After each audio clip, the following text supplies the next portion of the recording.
How's it going? If you're seeing this is currently my second channel, and basically in this channel we talking about finance, everything finance. Just if it has something to do with finance, we're gonna do that. And just now, as you can see, we're gonna be reacting to Millennial Money.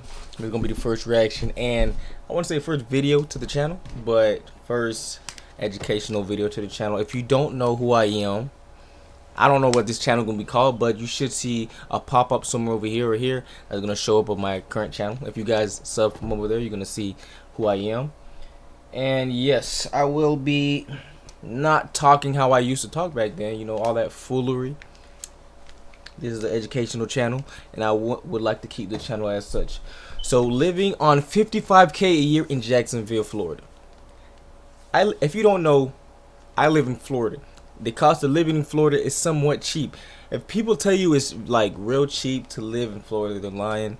It's somewhat cheap. I wouldn't say it's not New York or LA, but New York and LA are highly populated areas with high attractions, you know what I'm saying, high population. So there's going to be a discrepancy between pay, because the income over there is higher, so thus the rate the living cost will be higher as well.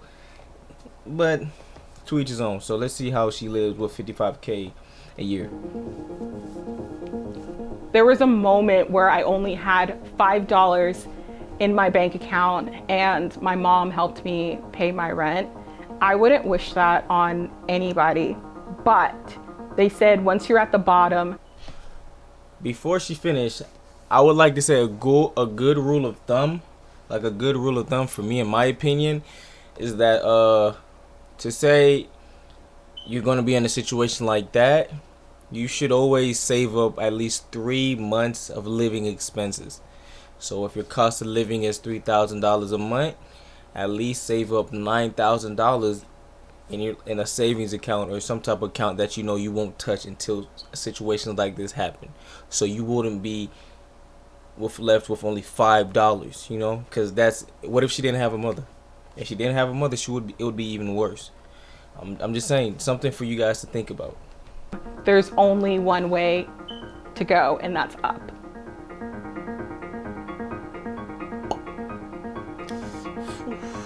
$55K for 30 years old?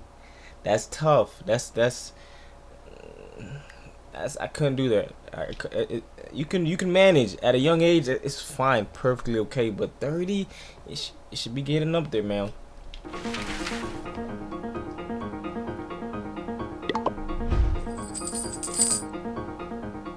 My name is Carlina Will. I'm 30 years old. I make $55K a year living in Jacksonville, Florida.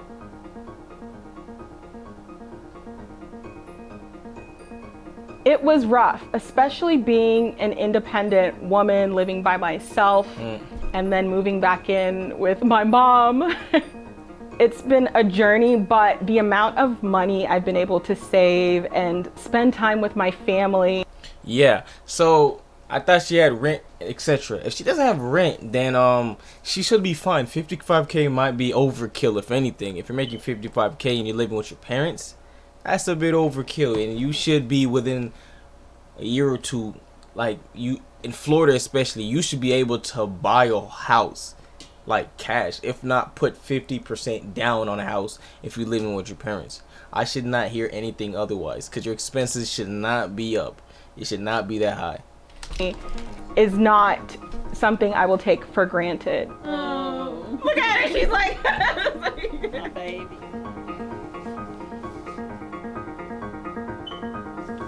Hold on, let's see what she does. Carolina is a coordinator at Nickelodeon and makes 52K. What's a coordinator? Do you direct stuff? I don't know what's a coordinator. Y'all in the comment section, leave in the comment section down below what that is.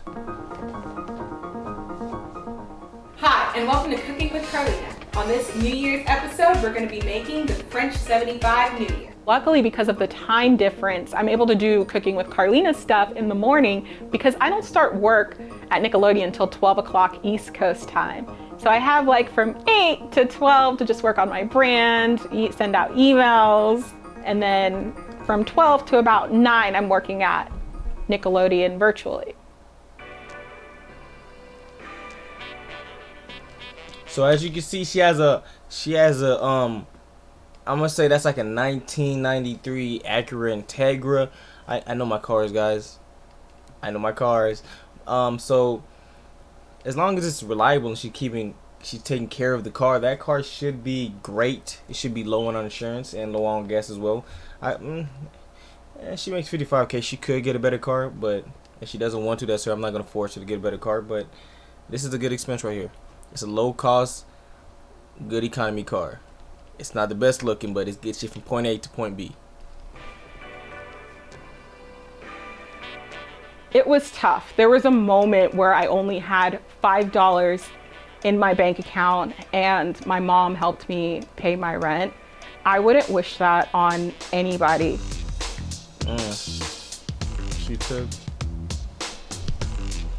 She took 1,000 for 1K plus a 12-drop penalty, leaving nothing left in her retirement savings. You only have 1,100 in your 401K. You're 30, right? When did you start working? $1,000? You must have just started it. I find it hard to believe you only have 1,000 in your 401K. I find that hard to believe. I had to take a step back and become an executive assistant, and I also was a cashier at Pier 1.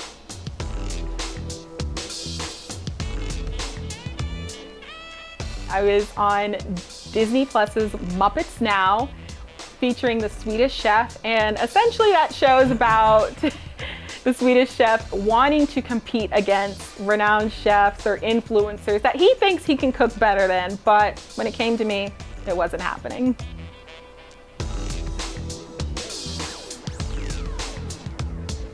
People think just because you're on TV, you make a lot of money. Most people make about what it's called like a day rate. So that was a little bit shocking because I was just like, wait, this is like a big company and everything. But it helped me realize that you're just thankful for the opportunity because of that show, I think is what led to my brand partnerships for my business and the continued partnerships that I'm getting now. Gotcha. Things are about to get a little bit spicy, so let's get seasoning. My food budget is probably like $400 to $500, but this is going towards my business, and then it's usually buying things. Okay, give me a second. We're gonna calculate this together. She makes $1,968 a month. We're gonna times that by 12. Okay, listen. That's her budget, I'm assuming, right? So her budget is, she spends this. If this can focus. Ah man, it's inverted, but it's $23,616 is how much she spent, right? And she says she makes typical monthly budget. I'm confused. I don't know whether or not that's her income or let me see. Okay, let's say that's her monthly budget. We're gonna subtract that by 55,000. So that leaves her with $31,384 left. If that's her monthly budget, she has $31,000 left of gross income. I'm assuming this is after tax. If this is after tax, how in the world were you left with only $5 left in your bank account? What were you spending on before this? If this is your monthly budget and you make 55K and you live with your parent, and you make 55K, where's all the money going? I'm confused because you have $31,000 that just go away. Even if I add around $2,000 for your for apartment, so make that $3,000, you will still be left with around $20,000 left. So I'm kind of confused on how in the world you were to the point where you only have $5 left. But I'm gonna stop with the rant. So now let's break down her monthly budget. Savings, $500 in her savings. That's good. She should do, instead of $500, she should do $250 in her savings and $250 in index fund, some type of stock, like something to grow her money. It'll be good. You know, like, you understand? It would be better to do it that way, but to each his own. Food, $500. Is that good? She lives with her parents, so $500 a month. So that's like, that might be good. She must have. I think that's a price that you going to eat out. Let's do some math on it. We're gonna do 500 divided by 30. That's around six. She's spending around $16 a day. That's how much she's spending on average for a budget of $500. I'll say that's okay. Housing, $350. I could have sworn you live with your mother, unless she's charging you for the room, which is okay. Some families, they do that. Some families not close enough where they could just let their kids live there for free, I guess. But it's to each his own. Donations. Now let's be realistic here. Why are you donating money? Currently, you are not financially stable. I'm not gonna lie to you. You are not financially stable. You are not financially stable in the position where you can just be giving away $200 all willy-nilly every month. I'm not saying that's a bad thing. I'm not saying you shouldn't. But I'm saying, why are you giving $200 for donations and only $168 for your 401k? It really doesn't. It's not really registering in my brain, but to each his own. Insurance, $170 for a car like that I just seen. That might be a little too much. I'm not gonna lie. For a car like that, I mean, depends what kind of insurance provider she has and whether or not she have full coverage. That could dictate the prices. 401k, $168. I would say bump it up a little bit more, but it's okay. That's okay. Wi-Fi, $60. I have no idea why you're paying for Wi-Fi. Could have sworn you live with your parents. Are your parents really that stingy? But I'll let it slide. Gas, $20 a month. Now that is a lie. That's a blatant lie. I'm not gonna sit here and let you lie to me and tell me that car you drive, you only spend $20 a month. $20 might not even fill up the tank. And I'm not gonna lie to you. It might not fill up the tank. Unless you working from home and you rarely go out, I doubt that you're spending $20 a month on gas. I find that highly impossible. But let's continue this video. For my brand partnerships, I like to eat. I'm a foodie too, but at least I'm cooking my own food, so there's that. $300 of my monthly food budget goes towards my business, and then $200 is for personal. So if you think about the grand scheme of things, when you're doing a cooking show, you have to make everything at minimum twice, sometimes 3 times, because there's different stages. There's the beginning, then you have a middle stage of the recipe, and then you have the final look. So if you think about it, $300, that's about $100 for each step.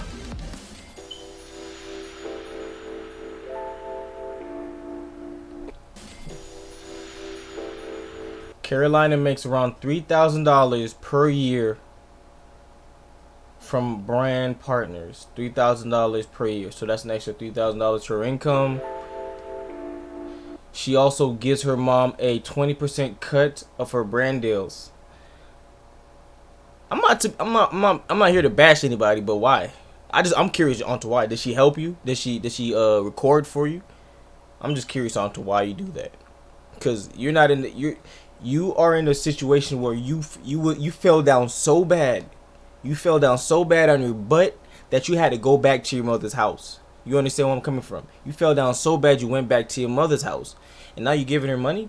You should be using that money to stack up, and your mother should be happy to see you accumulate as much wealth as you can so you can buy your own house or get another apartment or do any type of moves to leave the house, because your main priority right now should be to leave the house. You are 30 years old. I'm not saying you should leave the house at 30. You can stay with your parents, but I'm just saying there are certain things you should think about when you're at that age. You're at that age where you should be having kids as well. So you should take that into consideration.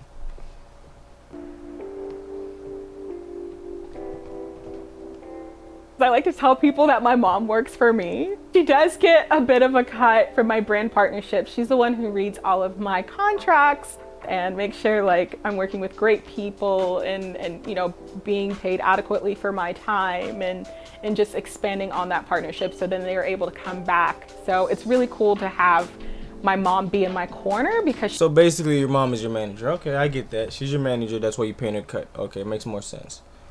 she knows me the best, obviously. I listened to Carlina, who has never boiled a lobster in her life. No, but I saw a YouTube video. And she said, only one can fit in a pot.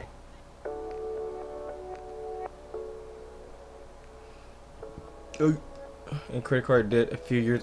How? My dad actually had a stroke in 2015, and I had just started out in my career. I didn't have money for a hotel or flights to go visit him, and he was in ICU for about 2 to 3 months. I wish I could say I went to Fiji or Dubai and blew money. It was literally responsible taking care of my parent. A combination of student loans and credit cards, and not just regular credit cards, but like I have a Firestone credit card, so things to like fix up my car. But when you're making $75K, that's okay. You don't really think about it. You're paying on it. But when you go from that to unemployment, it takes a toll. I bet. Okay, she paid off $11,200. She's $2,200 credit card debt she has left, $5,000 student loans, and $3,000 LASIK eye surgery. Wait, so those is how much she paid off currently? LASIK eye surgery. Is that for her dad? It might be for her dad. This was working retail, selling furniture, cleaning up the bathrooms after people. I had one hit on my credit score. I couldn't afford another one, and that one was already a massive hit. Whew. She's still in dispute over the remaining balance. Okay. So my rent. Hold up. My camera is really about to die, but I'm gonna finish this. If my camera dies, I will still give you guys good content. And how I will do that, just with a voiceover. But no, yeah. So let's rewind that a little bit. Disputes over remaining balances, and how I feel a certain way with disputes. I hate people that say they dispute things that makes no sense. Like, you put yourself in this position, like to say you go to school and then you will try to dispute a student loan. You see what I'm saying? Like, there's nothing to dispute, really, in my opinion. You chose to do that. You chose to get a career that didn't pay enough for you to pay off that debt. Now you want to try to file for bankruptcy, which you can't on student loans. It's kind of crazy, but you can't. Or you try to do a dispute. It's real hard to do that when you are the person that engaged in that situation. You caused yourself to be in that predicament. Dispute. I don't know whether the remaining balance is for her father's medical bills that she tried to help out on. I don't know how you can really dispute that, because it's not like it was something fraudulent. It's not like somebody stole the money from her. It's on her end. We can't really expect for the government to give us free money. That's why a lot of people try to ask for unemployment. They take out loans because they think that the government's gonna give us like some type of forgiveness program in order to forgive those type of debts, which is unlikely, highly unlikely. But it does happen sometimes, I assume. But I guess she's disputing it because she wants to see if she can get a lower amount. It's kind of smart on her end, but I'm not the smartest when it comes to credit card. I do have a high credit score, and I will be making a video later on in my channel about credit cards, credit card debts, how to increase your credit, how to build credit, and stuff like that. So stay tuned. But let's continue this video. I'm talking way too much. So my rent in LA was $1,500 a month. And here, living with my mom, I pay about $350 a month. Hold up. I understand I'm talking too much and I'm pausing too much, but $1,500 a month is super low. It's ridiculously low. I thought she was paying a cool $2,500 to $3,000. Especially since the house is paid off, so it's just like me helping with like electric bills and things like that. That's what my rent money goes to. Okay. Giving to charity has always been a part of my life. And I recently, with 2020, just going through everything happening with George Floyd and Black Lives Matter, I realized a lot of people were saying they didn't know. So I wanted to like make that a stigma that no one could say they didn't know about history and what happened. Which verse are we gonna read? Brave. She donates around $200 a month to Young Black and Lit, an organization that donates children books to future. Okay, that's a good thing she does with the $200. But I'm gonna end it here, and I'm gonna leave you guys with this. She says her monthly budget is around $2,000, right? It's $2,000. That equates to around $24,000 that she spends yearly, and she makes $55K. And it says she only has $8,000 left in her account, right? So how in the world, where is the $31,000 going to? That's my question. She didn't answer that. Where is the rest of the money going to? You have 80% of your income somewhere else that I do not know, because it's not in savings. Where is it going to? You make $55K. This income, $1,000. I'm gonna say $2,000. This does not equate to $55K. So where's the rest of your money going to? I'm real confused. This is leaving me with a migraine right now because I'm confused on where your financial situation is currently. But nonetheless, she's doing what she can. She's 30 years old. She's trying to make it out of a bad situation that she put herself through. I'm not gonna say she did it, but there's stuff that was unavoidable, like her father's stroke. God rest him. But yeah, you guys, if you like content like this, leave a comment down below. Subscribe as well. I don't know what I should call the channel. If you guys know, leave a comment down as well, and I will see you guys next time.